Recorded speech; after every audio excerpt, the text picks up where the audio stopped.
behalf of the American Geographical Society Council, our members and staff, it's my pleasure to welcome you to this EthicalGEO celebration event. We are proud to join together to celebrate the work and the achievements of our EthicalGEO Initiative and envision the journey still to come for this important project.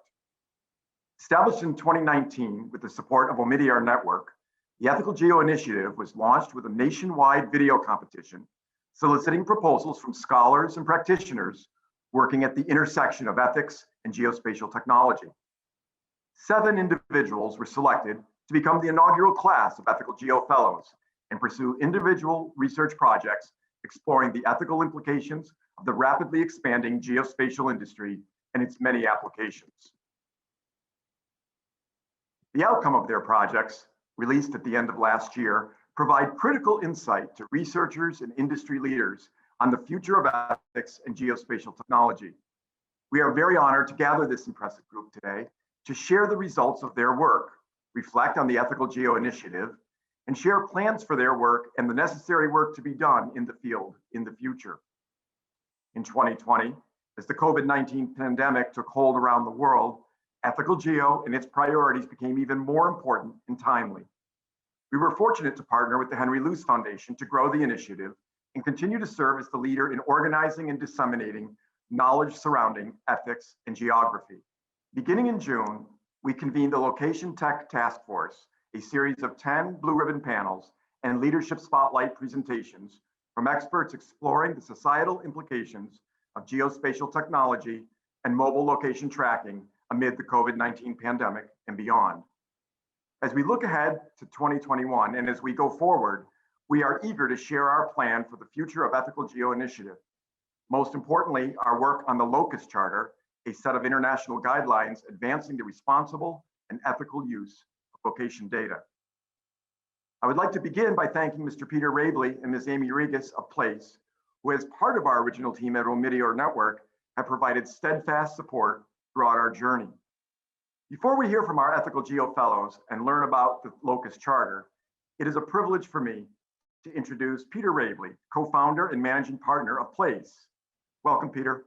We're looking forward to hearing your perspective on the first years of EthicalGEO. Thank you, John, and thank you, Katie. It's been a real pleasure to work with AGS, and I think it was well-founded in choosing AGS to be our partner on this initial journey, and we certainly look forward to learning what the fellows have learned, and I'll ask you all to reflect on the journey so far and what you think you've learned and what one might do differently. I think it's interesting that we started with a video, John and Katie, and we're ending with a video, somehow fitting given the times. And Katie, I would like to say thank you. The champagne did arrive this morning for the celebration. I couldn't wait, so I've already had the bottle. So if I seem overly bubbly, more than my usual self, that's why. Hope everyone else got their bottles. If not, then John hasn't spread the love around, and I apologize for that. But anyway, very excited. And in all seriousness, in all seriousness, I think, you know, as we began to think about this concern of the growing power of location data and this overriding concern of were we paying attention to not just the positive benefits, but the potential harm that could be realized through the use of location data.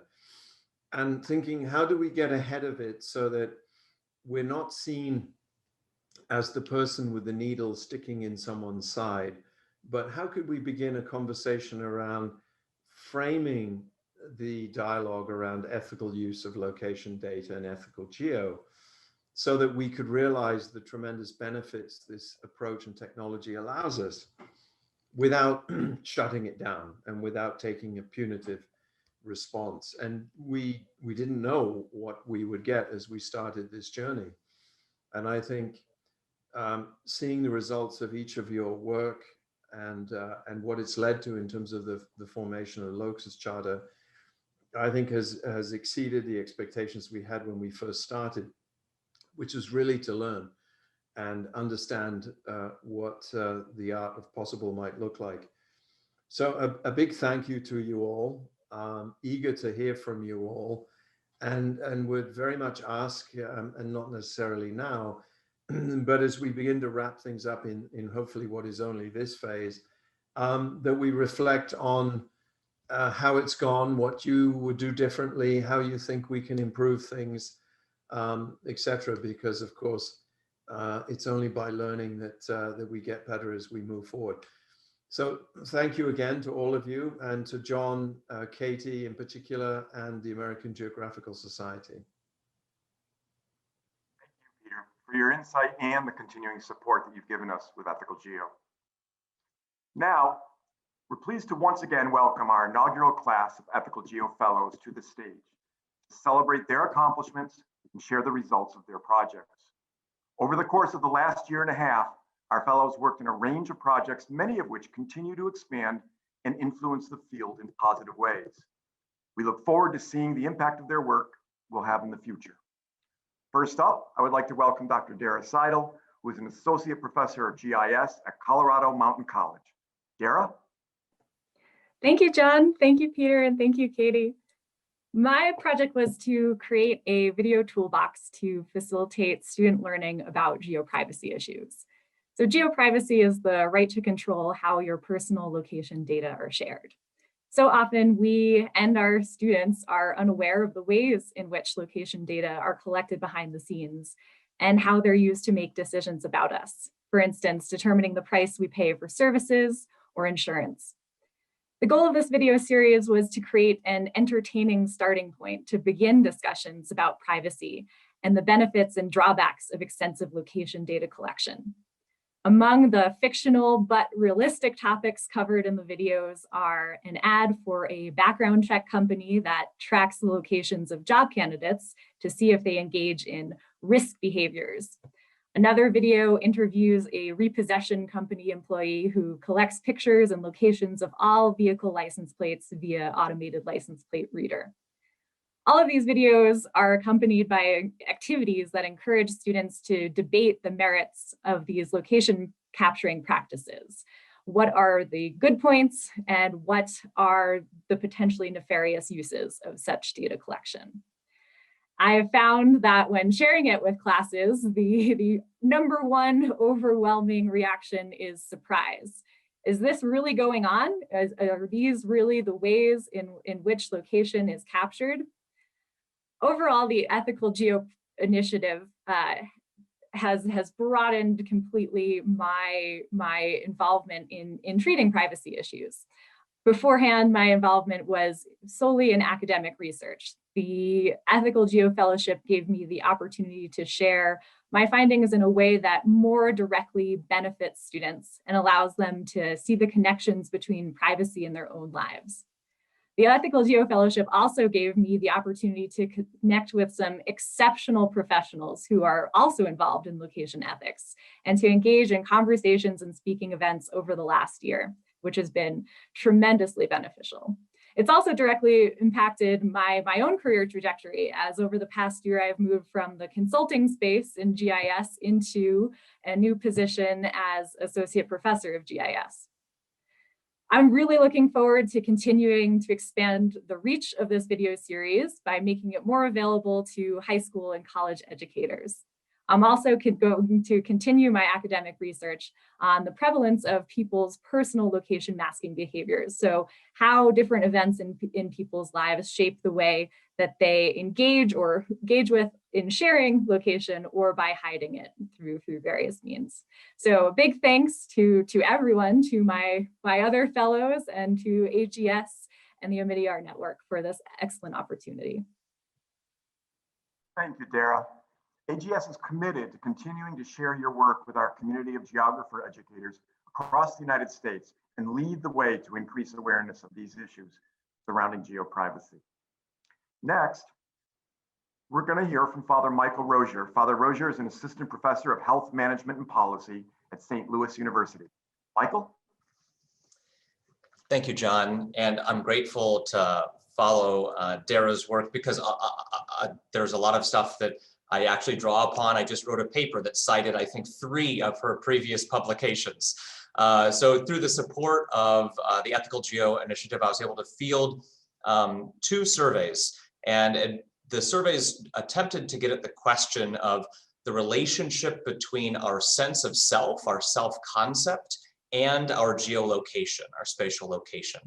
One of the reasons that this is so important is because in this world of increasing data, it's not just a technical question, but it's an existential question in terms of how people with data can shape our sense of selves without even us being fully aware of that reality. So our first survey was 800 respondents, a nationally representative group in March of 2020. We were able to put some COVID-related questions in there because we were fielding it right before the outbreak in the United States. Then we did a follow-up of just COVID-related questions in October of that year, 600 additional respondents, again, nationally representative. A couple key takeaways. Number one, the lack of knowledge that people have around their location being captured. Of the people who had smart devices, smartwatches, smartphones, 3 in 10 of them had no idea that applications on those devices were tracking their location. So for us, that was a surprisingly high number of people who didn't even know that this was going on. We also asked questions related, again, how important your location is to your sense of self and how private is your location. One of the key takeaways from those questions was differences across subpopulations.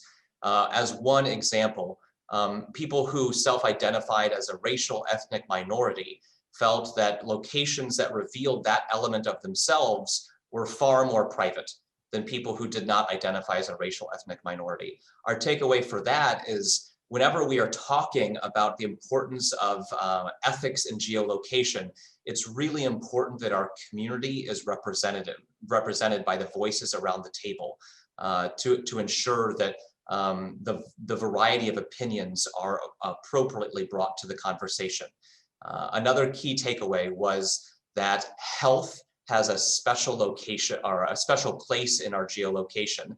We gave people a fictional map and said, which one of these 3 locations would you want to most protect from other people knowing you visited it? And it was all of the locations related to health status or health behaviors that people prioritized as the most private. And finally, one other takeaway from the longitudinal dimension of this survey from the March to October, we asked people about disclosing their location if they were COVID positive themselves and other people disclosing their location if they came back COVID positive. In March, about 8 in 10 people both said that they should disclose their location and other people should disclose their location. By October, it had plummeted 25%, so 20 percentage points. And so we were down to about 60% of people wanting to disclose their location if they were COVID positive. And that was particularly among people who are more highly educated and got their news from reputable news sources. And so to us, that is quite concerning that as we moved deeper into the pandemic, that people were actually less likely to want to disclose their location, which we know was essential for contact tracing. And that might have been a failure of public health to really get their hands around the messaging of the importance, or it might have been an increase in awareness of what is actually done with these locations. So that decrease in trust might have been warranted. But there are plenty of ways to further explore these concepts through empirical tests, and that's kind of what I try to do. I try to do experimental ethics to get at how we feel about what the right behavior is. And I'm, again, very grateful for the support to field the surveys. Thank you, Michael. Your work provides a fascinating glimpse into individual conceptions of privacy, and it's already recognized as a foundation as we continue the discussion. Now, I'd like to welcome Dr. David Padgett, who is an associate professor of geography at Tennessee State University. Dr. Padgett is going to share the results of his project working with communities seeking environmental justice. David? Good afternoon.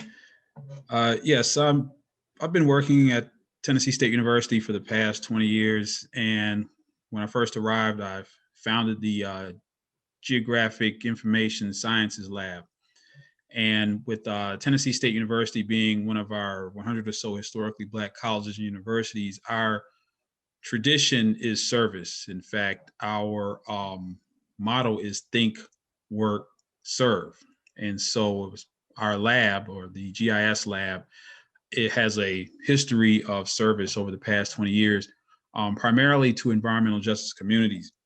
Over these years, I've provided technical assistance to these communities in a variety of ways as they continue to work against environmental injustice towards environmental justice. One of the communities that I've been working in is the Overtown community in Miami, Florida. Overtown is a historically Black community that is being encroached upon by gentrification very rapidly every day. They wanted to embark upon a process of using mapping to preserve their history so that they will not be literally wiped off the map by developers. The first thing that I did was collaborate with an organization called Cadastres Miami, and also an organization called Girl Trek. And we did an asset map walk throughout the community in order to preserve the history, the long history of the Overtown community. And after we successfully did so, I developed a story map using ArcGIS online software. And the story map contained the historical sites that might have been lost through gentrification. And what was very important is that the community retain the database. And so the database with those sites and all the information is still with the community organizers there. And that's the first part of my democratizing geospatial technology mantra, is just that: community owns the data. And the second is moving from mapping to action. And so what the community did was they took the original base map and created something, got a second set of consultants, and created something called Activate Overtown, which is a map that has QR codes located at each of the historic sites. And I learned later that when the original story map was presented to the community, the elders in the community came out and said, oh, this isn't a complete list. You missed this site and that site and the other site. So there were people who were old enough to have memories of some places that existed that were not even on the historic registry. And so what they're doing now is adding the voices of those elders to the sites so that at some point you can take your mobile device, scan the QR code, and actually hear a voice of an elder describing what was there.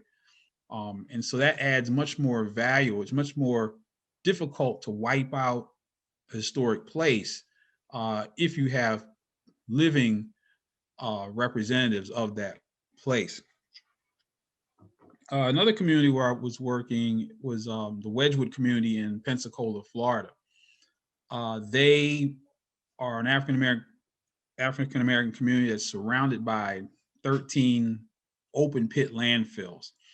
You might wonder, well, how in the world could a residential community wind up being surrounded or have landfills inside the community?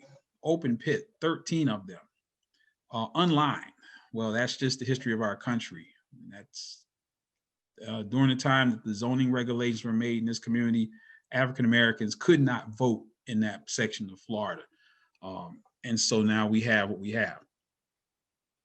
Well, to add insult to injury, the county planned to build a 4-lane highway straight through this African-American community of Wedgwood and others. People would have lost their houses, people would have lost their businesses, churches would have been lost. And even with eminent domain, they would not have been compensated. Nobody's compensated fully through eminent domain, no matter who you are. So there was a great risk of this community being completely destroyed, perhaps, by this highway. Now, I did a training session. I think that image is the training session at Gulfport, Mississippi, in community-based mapping, and the activists from the Unity in the Family Ministry organization attended the mapping workshop there and another one. And they took what they learned and built a series of maps that they took to the county commission and stopped the highway. With evidence through those maps, this $30 million highway project was shut down. I wasn't at the commission meeting, they were. And so this is the empowerment piece. This is the going from mapping to action. You know, it's one thing to have maps. Okay, now what are you going to do? Well, what these activists did was save their community from this highway. And what made it even better was that the $30 million that was supposed to be spent on the highway has now been diverted to infrastructural projects inside of the Wedgwood community. And so, you know, I tell them, I don't want you all to ever see me again. You know, once I come here and do these workshops, hopefully you'll have enough mapping knowledge that then you can go out and empower yourselves. Maybe, you know, give me a call when you've done something. But other than that, I don't want to be the one to come to the rescue, so to speak, with these maps. And so that was just a really great example of communities empowering themselves with maps. I guess my time's almost up. I'm also working in Africatown, Alabama. Africatown's history was on the front page of National Geographic with the discovery or rediscovery of the Clotilda, the last pirate ship, that's what it was, to illegally transport Africans to these soils. And that's an amazing story. But Africatown is trying to develop heritage tourism around that historic event. Later next month, I'm working in the Turkey Creek community in Gulfport, Mississippi. So a series of maps that I developed working with the Turkey Creek community, which is an historically Black community, are going to be used as testimony in a lawsuit versus a large inland port facility that is going to be placed or attempted to be placed adjacent to this historically Black community that threatens them with pollution and flooding. And so I work with them, and we'll be going. The trial was supposed to be last year, but of course, due to COVID, it's been postponed. So those maps have been entered into evidence, the evidentiary discovery phase of the trial, and I'll be testifying as an expert witness, primarily using those maps to show that Turkey Creek will be negatively impacted environmentally, socially, hydrologically, and other ways if this project is to go forward. And I guess so it's been great. I really appreciate the opportunity. And it's really heightened the work that we have been doing for the last 20 years or so and taking it to another level. And I am planning to publish an actual book based upon these case studies by the end of this year. At least that was one of my New Year's resolutions. We'll see how that goes. Thank you very much. We'll be eager to hear how additional communities will be utilizing your tutorial. Our next fellow is Ms. Erica Hicken, Director of the Map Cabrera Trust and Ground Truth Initiative. Erica? Hi, I'm Erica Hagen. I guess you could show the next screen. I spent my fellowship drafting principles for ethical mapping in vulnerable communities. My work, I'm always fascinated listening to David because it sounds similar to what we try to do in Nairobi, Kenya. A lot of my work has centered in vulnerable informal communities in Kenya, and it's quite different, but there's some parallels. Trying to use maps for activism is difficult, but can be very effective. So part of the reason I wanted to create these principles for ethical mapping is because more and more people have been using map technology in vulnerable with vulnerable communities in vulnerable settings globally without necessarily having sort of any agreement on what the ethics around doing that kind of work in communities should be. So what I started with was looking at the existing responsible data practice and trying to pull out what might be appropriate and effective for geodata. So there's been a lot of work on responsible data as data becomes easier to gather, more ubiquitous. I went back and I reviewed a few different kind of very well-regarded guides for ethical data collection. The first one being the Belmont Report from the 70s. This is kind of the seminal document on how to do actually research with human subjects, but it's translated to some categories that were useful for a lot of kinds of data, including geodata. The first one being respect for persons, or respect for your subject, includes informed consent and ideas like that. Privacy, autonomy. The second one being benefit, so that your data work, or in this case your geodata work, is going to benefit people who are,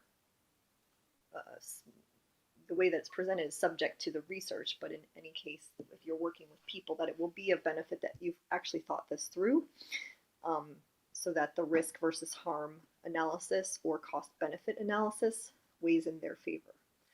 The third category being justice, who should receive the benefits. So making sure that there's a fair accrual across society of benefit. So these sound kind of abstract, but I've actually found them quite useful. I then went through some OECD privacy guidelines that have been written, Oxfam rights framework around data, looking at open data frameworks, indigenous data ethics, and public, participatory GIS ethics processes. So there's a lot of information out there, and this is just a draft and is meant for further discussion.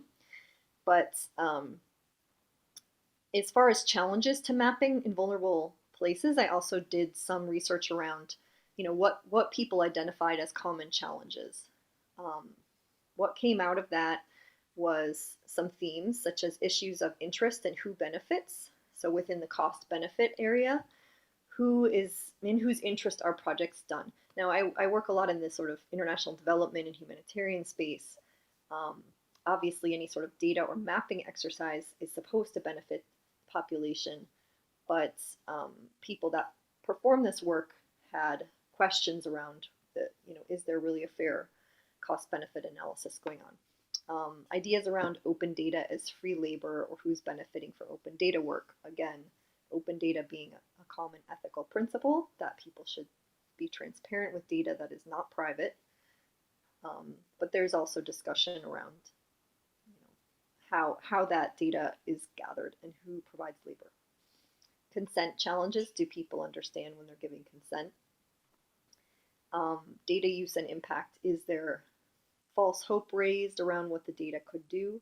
Have people put in a lot of work hoping for a certain result, but haven't fully understood that that result might not happen? Too often data, including geodata and map data, sits on a shelf rather than being used for the impact that it was intended for. So as far as the draft principles, this is just a summary here. Engaging with community to be mapped. This is under the respect sort of headline. Engaging, trying to get consent for the mapping work, or engaging the community in the process in a participatory manner. Protecting individual privacy. So in case of personally identifiable information, this is something that goes throughout all responsible data work, but it's a little bit easier said than done. As recent other research has shown, it can be easy to extrapolate a person's identity from different geolocations without having their actual name. Conducting risk-benefit analysis ahead of time. What is the costs to that community or risks versus what the benefits might be? Providing maps and data back, so avoiding duplication.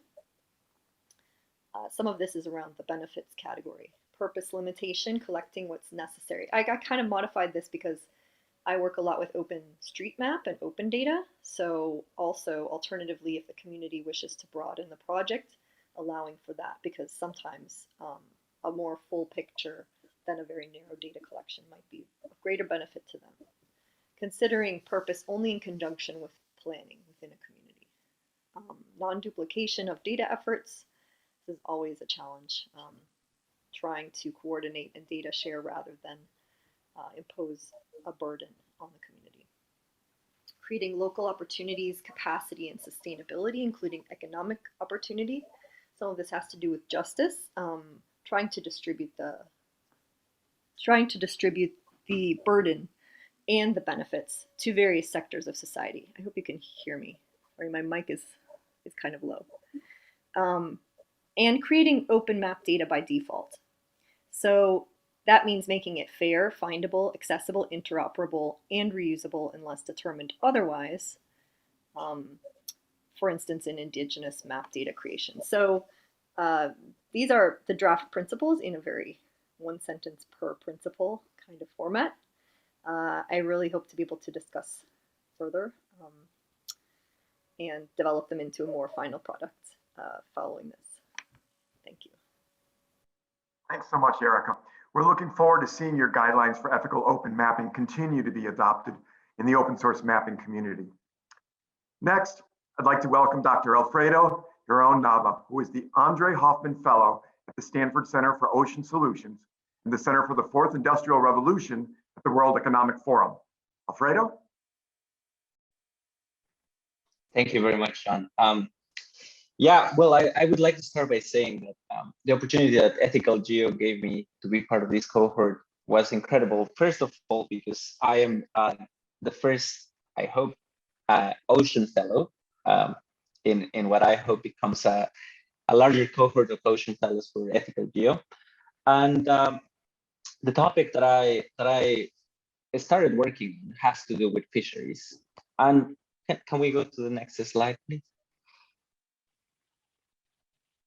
And there is a big issue with fisheries and social well-being in coastal communities. In fact, they are often equated to poverty. And that is very common in the literature. That is a problem that has been recognized.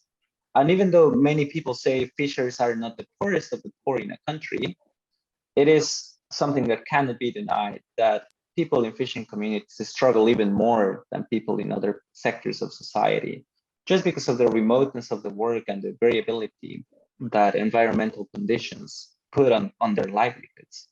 And so this project gave me the opportunity to really start thinking about how can we collect data at a global scale to start illuminating patterns of poverty in these communities and to start informing strategies to address them. So if we go to the next slide, we will see that this was the final product, just a sneak peek of it. But I would really like to walk you through how this product was created. So the next slide shows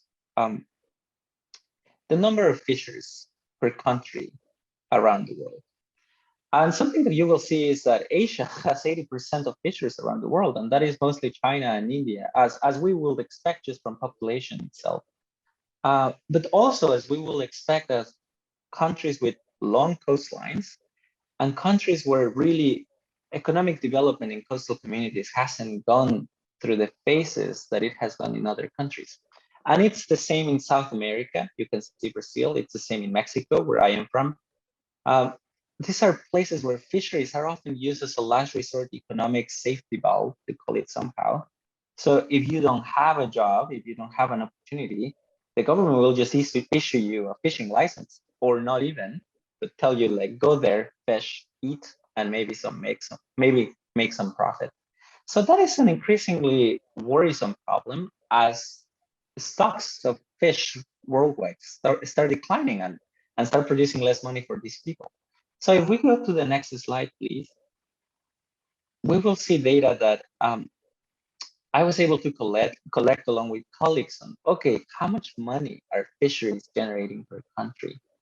And this map just shows that, well, there is a match. China has a lot of fishers, but also generates a lot of revenues from fishing.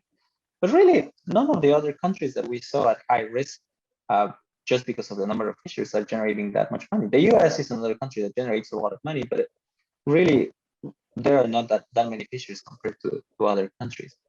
So through different modeling exercises and trying to recognize that fishing wealth or wealth in general is not distributed proportionally in a society, there's almost always a few people that make a lot of money and a lot of people don't make that much money. We were able to create an estimate of, okay, of these fishers, how many of them live under the poverty line? And that's the next slide, please. And basically, I am taking you back to the regional map now, in which purple magenta colors represent those places where fishers live on average below the poverty line. And those blue colors are where they live above the poverty line. And more than looking at the map itself, I want you to see the regions. Europe, as we will have come to expect, is the region where fishers make the most money in comparison to the poverty line, while South America, Asia, and Oceania are the ones that make the least.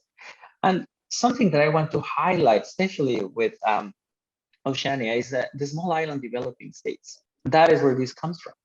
So many people there rely on fisheries, and at the same time, the management systems are not strong enough to ensure the long-term sustainability of these resources. And just trying to close this in a positive note, can we go to the next slide? The real question is, how do we address this problem? Well, the first thing is we need to improve fisheries management. This situation came here just because we keep issuing licenses first, but also because fish stocks are declining globally. So we can improve that. And just a plug-in here, today we are publishing a paper exactly on this issue. What will happen if we improve fisheries management, and how far will that take us in addressing issues of poverty? The second point is there a possibility to redirect fishery subsidies that increase fishing effort and instead support coastal communities, programs for coastal communities development?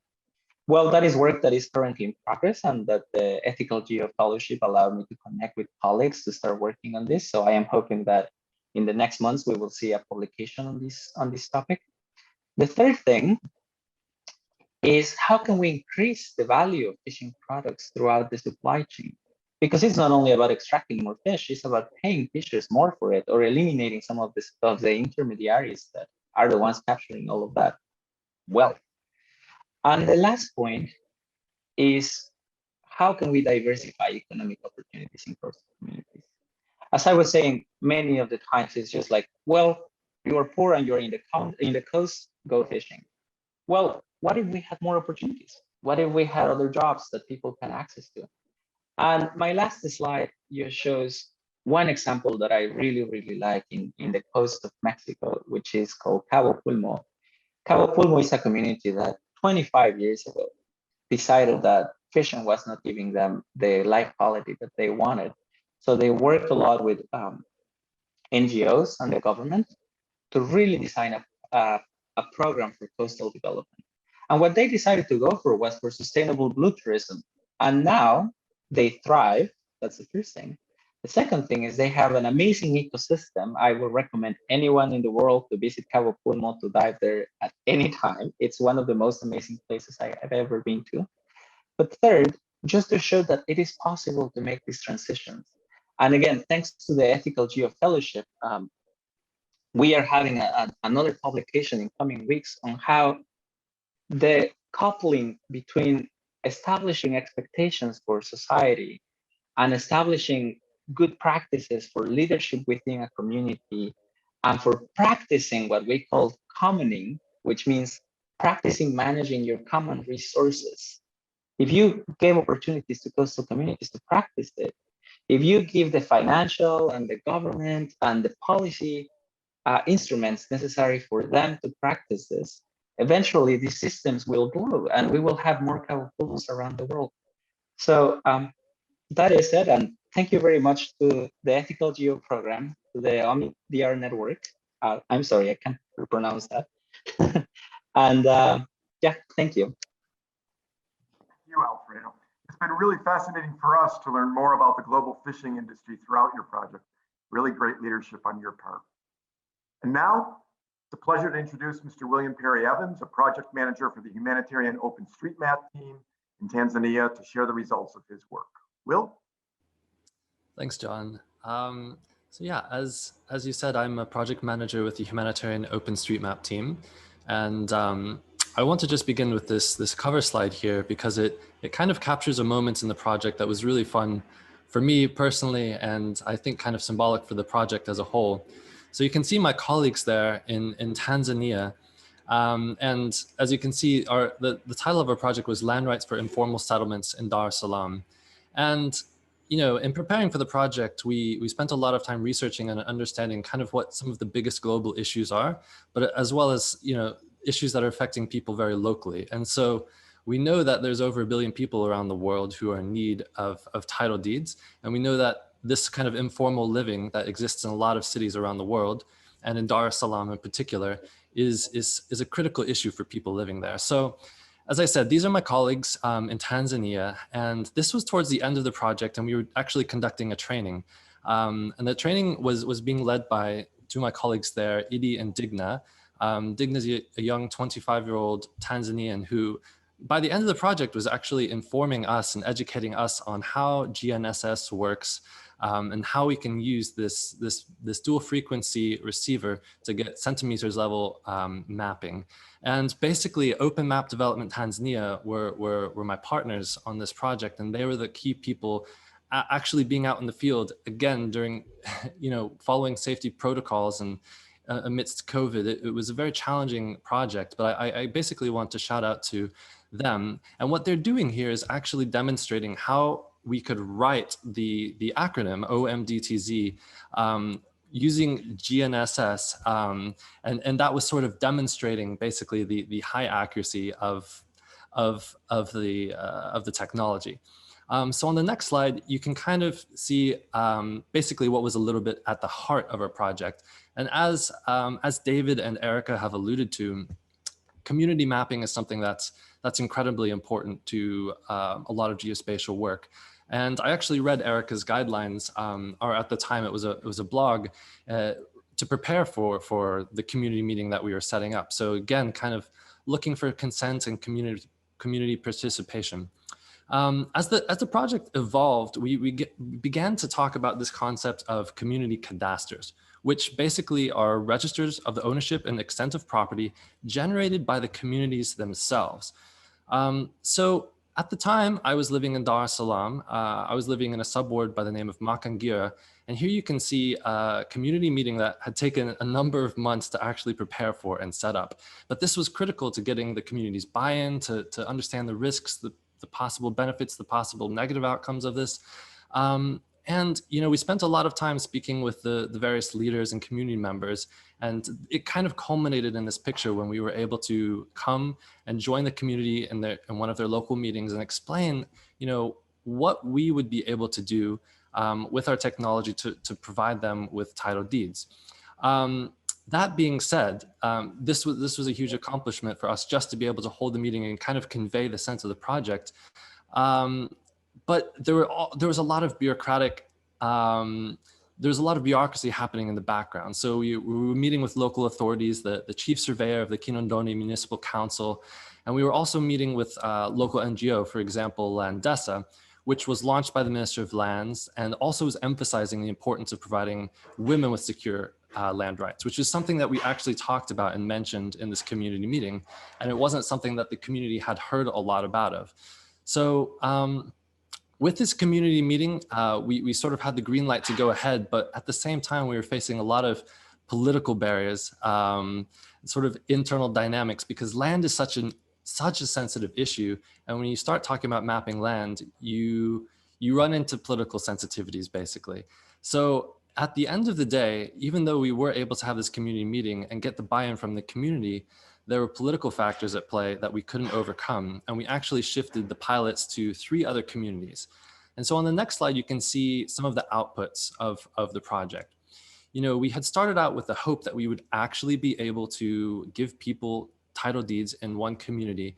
And while we weren't able to get that far for political and bureaucratic reasons, we did find a viable, low-cost, highly accurate solution for mapping properties. And so what you see here is basically a kind of comparative analysis using some aerial imagery and our cheap $200 kit, which is a dual frequency GNSS sensor with a professional surveyor's equipment. And it's very hard to see the distinction there, but that's kind of the point. The yellow dots and the green dots are basically overlapping. And what we found in our technical analysis using precise point positioning is that they were basically incredibly similar in terms of their accuracy. So we feel like we have basically strong scientific evidence that our tools and methods can democratize land rights for poor people. Now, in terms of the way forward, on this next slide, you can see what we're hoping to do. And I'm actually really pleased to be able to announce and share with you guys that we were successful in applying for a grant from Foundation Botnar, which is a Swiss charitable foundation, to launch this fellowship program. And I want to thank Katie in particular, who actually helped advise me in kind of preparing some of the proposal. And what we intend to do is launch a 2-year fellowship program aimed at around 40 young Africans, emphasizing women as participants and leaders. And these are our 3 big goals. We want to develop the next generation of African experts on frontier technologies. As I said, emphasizing women as participants and leaders. We want to support innovative practical projects in local communities for social good using technology.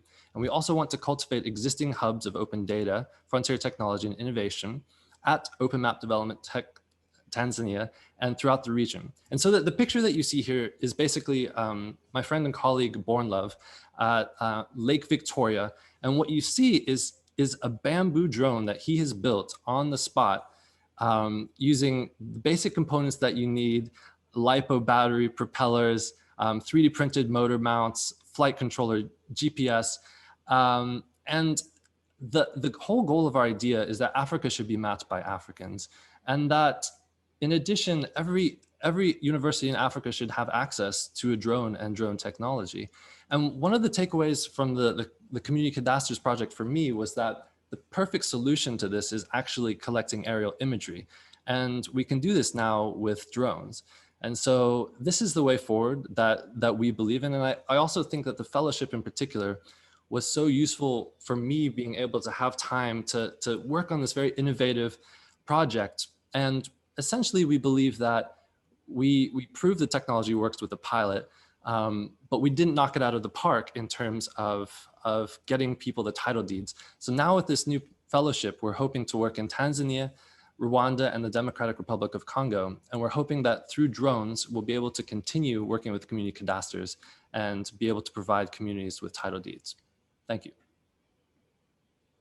Well, you know how important this work is professionally and personally for you.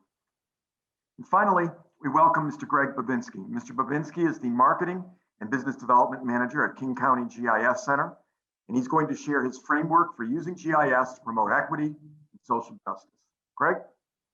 Thanks a lot, John. And once again, thanks to everybody at American Geographical Society, the EthicalGEO program, and the Omidyar Network for making these resources available for all 7 of us. If you go to the next slide, my approach to EthicalGEO, I think, was different and is different than the other 6 fellows. I'm more of a GIS practitioner. And throughout my career, I've sort of swum in the day-to-day, week-to-week, month-to-month, imperatives of using geographic information and geospatial technology effectively. And then, occasionally I come up for air and look around and look for best practices and guidance and how to use the data and the technology effectively.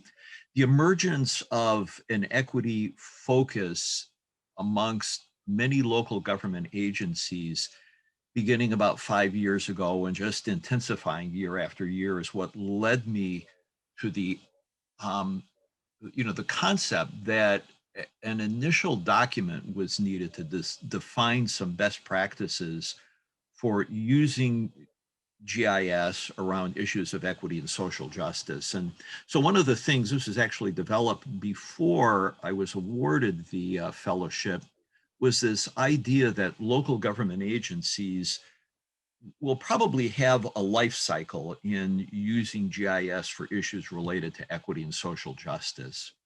Some issues analysis and using geostatistical analysis to determine which issues are important or significant or the most pressing.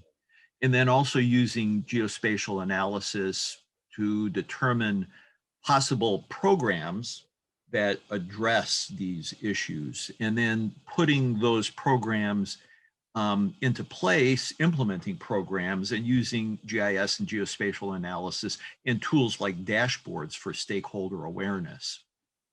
And then as these programs go forward, month after month, year after year, and probably generation after generation, using those dashboards and geospatial analysis for input and outcomes monitoring, and then eventually getting back to a phase where the people that are funding these programs are going to want some effectiveness analysis. What works best? What has worked best? And more importantly, for a scientific approach to applying GIS for equity and social justice is comparing programs across space, comparing a program in King County that addresses the same issue with a similar program that's been implemented in Cook County or Dade County or any city or local jurisdiction across the United States, comparing programs against each other in the same geography to look at which are more effective, and definitely looking at programs over time. And GIS has a role for all of that. I won't go into a lot of detail. The goal here of my project was to create a best practices document. If you go to the next slide, please, that would really be a document that could be criticized. Used, yes, but criticized for sure, because we're just at the beginning in local government agencies and applying GIS for equity and social justice. So my project was to publish this document that has been published on the EthicalGEO website. Participating in the EthicalGEO program, I think, really opened doors to me, using my own GIS networks and geography networks, but also going to GARE, the Government Alliance for Racial Equity. I was able to bring together a contact group of about 70 people who advised me in the development and creation of the GIS for Equity and Social Justice Best Practices document. I've been able to present it to 17 times to more than 400 attendees at a half-day GIS workshop. It's scheduled 6 more times. It's interesting, I've been approached, and we've been approached in King County by cities. We're actually doing 3 sessions of this workshop just for the city of San Francisco. We've got a session coming up for the city of Seattle. And then I am previewing a new GIS for Equity and Social Justice Best Practices workshop at the Oregon GIS in Action Conference next month. So this is going to focus more on the the what's of how to use GIS for equity and social justice in terms of data acquisition, data management practices, geospatial analytical practices, cartographic visualization, and then general visualization. And I would certainly say that at the time that we gathered together in November 2019 at the EthicalGEO event, I would guess that maybe 500,000 people had ever seen a GIS-based dashboard. Today, with the work of Johns Hopkins University, it's a technology, a geography-based technology that billions of people are aware of right now. The content from the GIS for ESG best practices document that's been published by EthicalGEO is going to be published in the GIS&T body of knowledge. Unfortunately, it looks like it's going to be 2 articles. They've balked at a single article. It's going to be incorporated in a new Esri Press book on the application of GIS for equity and social justice. The book is going to focus more on case studies and in the future exploring new approaches for including community input into agency GIS operations. So I've actually, through the fellowship, I've been able to make contact with the Urban Indian Health Institute, and I'm starting to explore some areas that go beyond strict concepts of privacy and focus on data sovereignty and the fact that Native Americans in the United States as sovereign nations have some call on data that we use in GIS as sovereign data, whether it's collected by the Census Bureau or aerial imagery or whatever. So that's an interesting area that I'm going to be focusing on in the future. Lastly, I'll just mention that, I was really excited when President Biden on Inauguration Day signed his executive order on advancing racial equity, mentioned geography 2 times, information technology and geography 2 times. So I think there's some great potential going forward with the work of EthicalGEO. Thanks a lot. Important work, Greg. And again, you are laying a critical foundation for others to build on. Thank you to all of our fellows for joining us today to share the results of your EthicalGEO projects. We're looking forward to seeing the great impact your work will continue to have on the discipline, the industry, and the world. Although the projects of our inaugural class of fellows has concluded, the work of EthicalGEO continues. We are grateful to the Henry Luce Foundation for providing an additional support to continue to grow our initiative in 2020 and to confront new issues surrounding the ethical implications of geospatial technology in these recent months of unprecedented change. Over the summer, we convened the Location Tech Task Force to spur national and international conversations on the ethical use of geospatial technology and mobile location tracking during the COVID-19 pandemic and beyond. Through a series of 10 blue ribbon panels and several leadership spotlights, we covered themes ranging from human rights to legal and regulatory frameworks to national security. Our dialogue confronted the effects of mobile location technologies on all of us, including the most vulnerable populations. We encourage anyone who missed the Location Tech Task Force series to revisit the important sessions available to stream on our website, ethicalgeo.org. Around the same time we launched the Location Tech Task Force, EthicalGEO also partnered with the Benchmark Initiative, a partner program to EthicalGEO based in the United Kingdom to develop the Locus Charter. The Locus Charter, an international set of guidelines to encourage the responsible use of location data, was launched on March 24th, and EthicalGEO's work on the project will continue to grow. To share more about the Charter, I'd like to welcome my colleague, Ms. Catherine Can.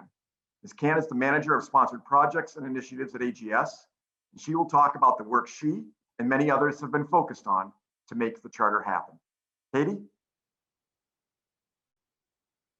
Thank you, John.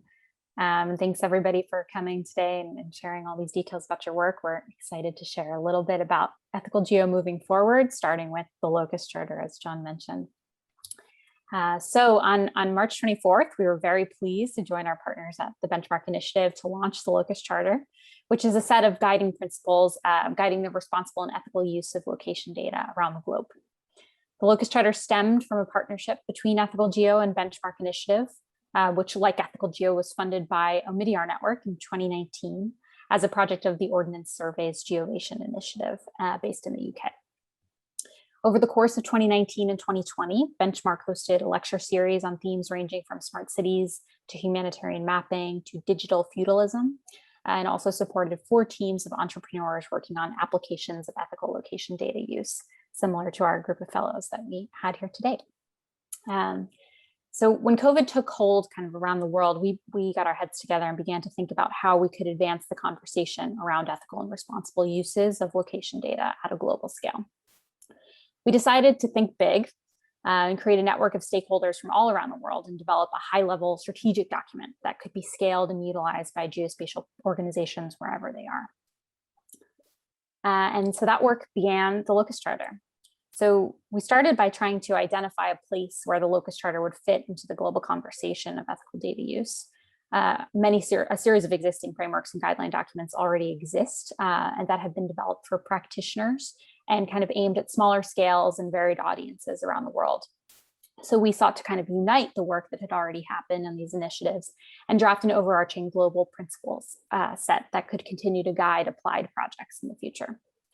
You can access any of these frameworks that we've done extensive research on at our knowledge repository on ethicalgeo.org. So following that initial bout of research and kind of gathering a lot of existing guides together, we developed a workshop seminar and convened a series of 10 virtual workshops in different regions around the world, which comprised geospatial leaders from government, academia, and industry backgrounds. And we asked them to put their heads together on the potential consequences of misuse of location data, identify values and qualities of good data practice, and also opportunities for growth in the application of location data when utilized appropriately. The workshops were extremely productive and exposed our team to a host of different cultural and governmental ethical frameworks. For example, where intense concerns about personal privacy arose in certain regions of the world, others were more concerned about data colonialism or protecting populations from harm related to natural disasters. From those workshops, we came away with a set of 10 founding principles, which are serving as the basis of the Locus Charter at this time. I'll go through them quickly, not spend a ton of time, but I would encourage everybody to go and read the full Locus Charter, which is also available on our website. So one, we wanted to put up front realizing opportunities. We realize location data can provide many social and economic benefits, and we want to be able to harness those opportunities and get people thinking about how we can apply location data to confront some of the largest issues facing society today. Number two is understanding impacts of location data use on individuals and groups, and using that understanding to make proportionate decisions. Number three, a very popular principle, which we'll recognize from human rights across the world, is do no harm to people or the environment. Number four, protect the vulnerable. That came out a lot in our Location Tech Task Force series over the summer. Vulnerable populations can be disproportionately harmed by the misuse of location data. So we want to make sure to keep their rights up and center. Number five, addressing any possibility of bias and how the data is collected, used, or combined. Number six is minimize intrusion into people's lives as far as location data is collected. Number seven is minimizing the amount of data collected. Most applications do not require the most invasive scale of tracking. So it's important early on to determine the scale of inquiry when collecting this data and keeping that in mind throughout the project. Number eight is protecting privacy, which I mentioned came up a lot in many of our workshops. And in the rare cases where aggregated and anonymized data will not meet the need, any location that identifies individuals should be respected and protected and used only with informed consent. Number nine, prevent identification of individuals. Erica touched on this as well. It's extremely important as we're developing these guidelines. We need to recognize that the more data that's collected, the more difficult it is for people to remain anonymous.